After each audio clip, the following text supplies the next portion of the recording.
Macam ni lah nak masak Maggi. Rebus dulu. Nampak tak ayak keledok kelabu tu? Campur dalam wax lilin. Tapi dalam bahasa saintifik, lilin tu adalah third butyl hydroquinone, TBHQ. Yang makan Maggi pasal rasa migraine, sakit kepala lah. Yes. TBHQ lah punca dah. Memang ada kajian.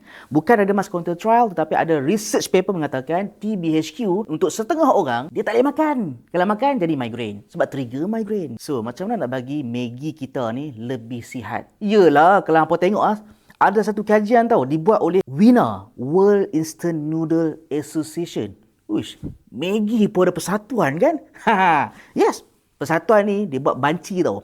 Setiap tahun, country, negara mana yang paling ramai consume Maggi ataupun instant noodle lah kita panggil. Yes, China dengan Hong Kong. Tak tahu berapa banyak? 46.8 bilion weh pada tahun 2024. Diikuti dengan kita punya jiran Indonesia, 17.8 bilion setiap tahun. Weh, banyak gila mereka makan. Problem dengan instant noodle ni adalah, apa tak? Pasal apa kita punya instant noodle kerah sebelum rebus? Kerah disebabkan oleh TBHQ tadi, lilin tadi. Lepas tu nombor 2 adalah, tahu tak, sebelum mereka jadikan keras ni, mereka akan goreng. Kilang akan goreng Maggi ataupun instant noodle kita ni pre-fried dengan vegetable oil. Sebab tu perasan tekstur dia macam minyak-minyak sedikit. Yes, datang pada vegetable oil sebelum korang masak tu. Ada kajian mengatakan perencah masalah Maggi ataupun instant noodle adalah perencah dia.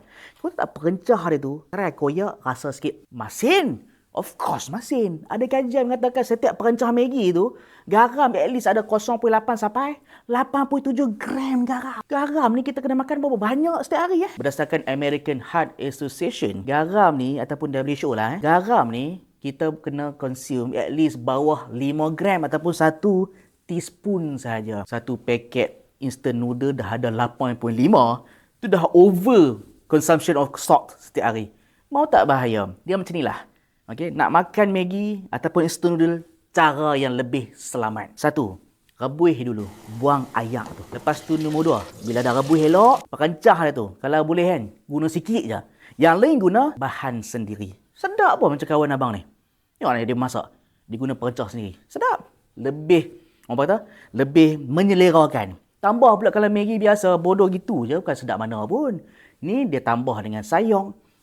Maggi ataupun instant noodle sendiri dia tak ada sayur. Lack of fibers. Obviously, ultra wheat flour. Tepung yang guna buat Maggi itu adalah ultra processed. So dia tambah telur, protein. Dia tambah kangkung, dia tambah sawi, sumber fibers. So baguslah at least instant noodle tu diolahkan menjadi lebih menarik, lebih nutrisi. Bukan tak boleh makan, boleh. Aku pun suka makan. Tetapi once in a while, kita modify sikit, tambah sikit untuk improve dia punya nutrisi. So, longevity POV dia adalah makan instant noodle elok, tetapi kena berhati-hati. Sebab apa? Instant noodle asalnya dia tak elok. Tambah, perbaiki, rebus dulu, tambah sayur, tambah protein, mantap.